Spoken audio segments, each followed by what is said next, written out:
So, looking over here for a quick second to make sure it's recording. Yes, it is. So, this video title thumbnail should give it away. I'm giving my closing thoughts to Augments and Affixes for PSO2. Now, obviously, they're still going to do something like this over there in NGS. I've heard a couple things here and there, but in all honesty, I'll wait until I toy around with it. And I might be able to toy around with it and then make some videos for it, but give it some time because I don't want to do it when it's still new. There might be some changes, or it's not really fleshed out yet. I do want to talk about it when it starts to become a bit more, I wouldn't say popular. It's more of once it fleshes itself out, because the thing about any new game is that it still has a lot of works. It's going to tweak a good chunk of things and there might be changes. So I will give it some time before I even do anything. But anyways, going back on topic, yes, I'm going to talk about my final thoughts for Augments and Affixes. And this will vary because it's a bunch of different perspectives and it depends ultimately on your own lifespan and how you played with a bunch of other things. And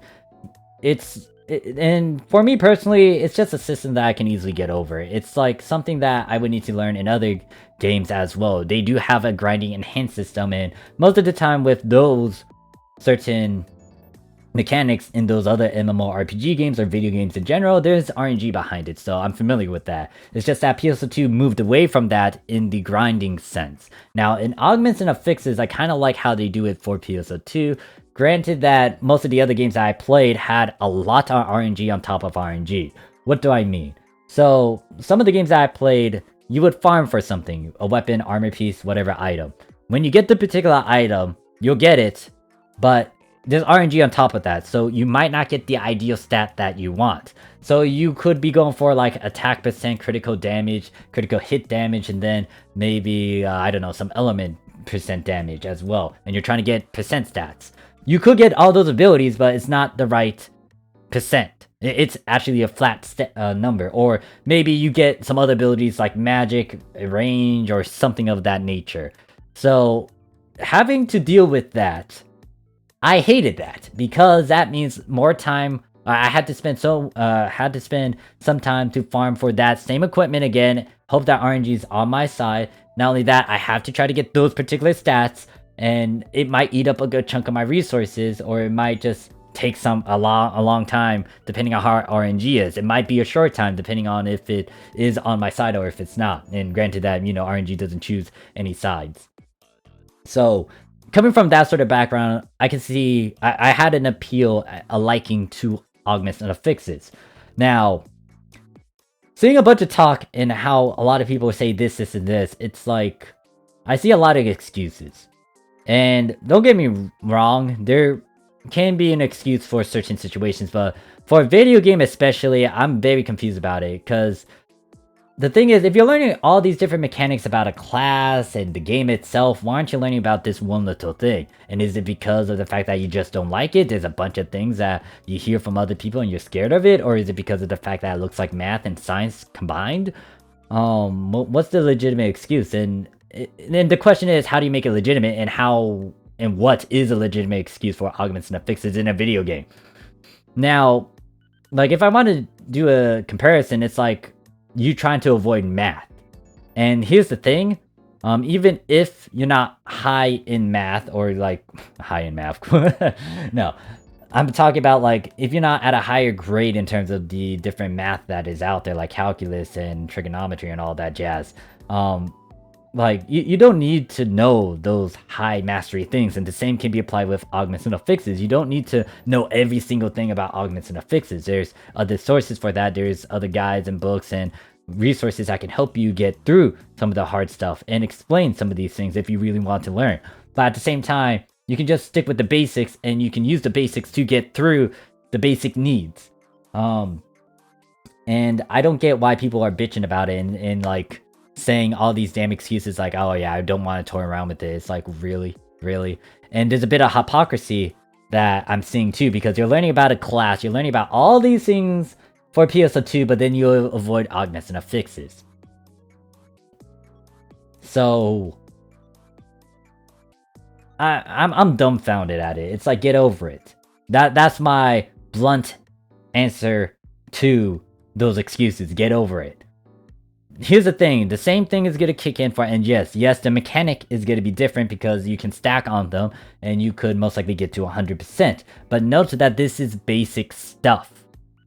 They did the same thing in the beginning of PSO2 where they showed basic abilities which you stack on them. Guess what? If you stack 3 of these abilities, you can get 100% with a power 3. If you stack 3 power 3s on top of each other, it is 100% transferable. Guess what? They use that same application with these capsules you stack on top of it, then you get that. So there's still a pattern that is present. And learning a bit of it would not fucking kill you. So I just see a bunch of excuses. That's how I'm gonna sum this up. And also I'm gonna use an example.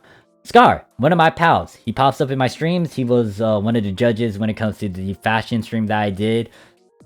He pretty much hates augments and affixes. He does not like talking about it, but at the same time, he does know the basics, so he can get the certain abilities that he wants. And he knows that augments and affixes are gonna help you when it comes to playing certain quest modes, and most likely he'll make a remark about how I use him in this video example, and how I talk about augments and affixes, and he gonna be disgusted by it. But not only that, a couple of my friends just know the bare basics. They are not like over the top like how I am with memorizing some stuff. And granted that I memorized this stuff because I just did it so many times to the point where it became second nature to me. And that's repetition and just doing it so many times and exposing myself many times to all these things. And this kind of boils down to the question of your mentality and your perspective and how you go about things. Like, I can get you saying, like, you don't want to deal with it because it reminds you of math and stuff. But then it's like, so you're telling me a bunch of numbers can scare you away. That's how I view it. And that's a aggressive, blunt way to put it. But like, you gotta get over it. And yeah, sometimes I do the same shit too. I'm gonna admit that because I know I'm a hypocrite. I'm not perfect. There's gonna be times when I say one thing and then I do another thing. But at the same time, it's like, if I'm gonna go all out in a video game, I'm gonna go all out. If there's something that I'm lacking, it's because of either sheer ignorance or because I'm not gonna be really into the game and I'm not gonna toy around with it. Like, I played a number of games, and it's just that you have to become adaptable, flexible, and you gotta tackle all these obstacles. And for augments and affixes, it's not that grand. I do like the control, but this is the first time I've seen it, and not only that, there are other ways to kind of make it easy. What you could do is have the standard way of just having a certain item drop, and it has a particular stat. And what you could do is just have the particular item drop, and maybe it can give you a bit of a better stat overall compared to having to deal with a bunch of RNG that is, like, you either get something good or bad. But it's like, I don't have an issue with it because I've exposed myself to a lot of RNG. And this kind of boils down to the question of how many people really toyed around with this, gave it a shot, and how they kind of compare it to some other things. Now, in all honesty, doing comparisons here and there, I want to try to avoid that as well because of the fact that sometimes you let that comparison dealio influence your final judgment a bit too much. Sometimes you gotta look at a game as it is. Sometimes you might need to mention some other things or compare it to some other things. But the big thing is, augments and affixes is a normal standard way to go about getting the certain abilities you want. There's a trade-off. You had to deal with a bit of RNG for it. Now, is it a bit too much? I don't know. We can get into that sort of argument in the comments. But the thing is, I got over it, and I just exposed myself to the point where it doesn't hurt. And I also use a coping mechanism against it, because all in all, even though it is a pain in the butt for me to work with this, I'm trying to get a profit off of it. And that was how I viewed augments and affixes. It's a way to get money. Because if you farm for this stuff, you make good stuff that people would want to buy. Most likely you will have a buyer because someone is willing to well on those certain augments and affixes. You got a profit. And that's how I was able to earn 60% of my income for Meseta on Japanese PSO2 through selling augments and affixes.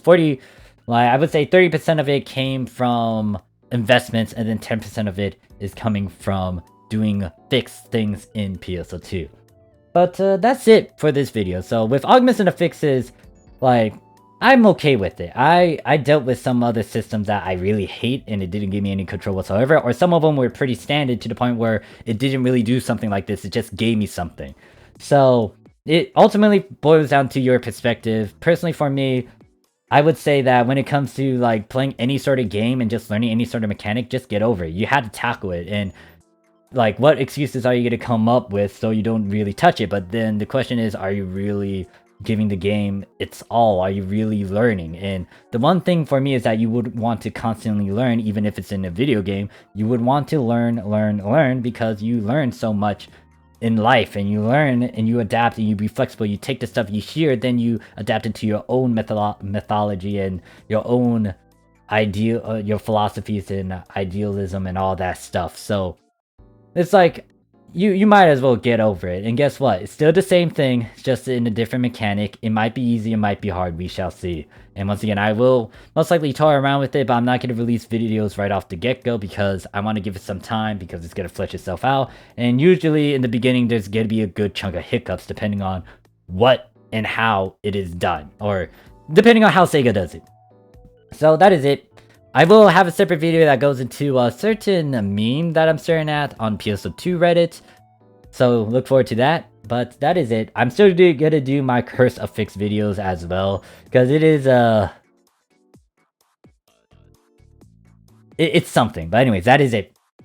If you want to get into a debate argument about certain things, then post it down there. I am willing to do it. If it is really dumb, most likely I'm not going to respond to it. So that is it. Thank you guys for watching. I'll see you guys in the next one. Peace.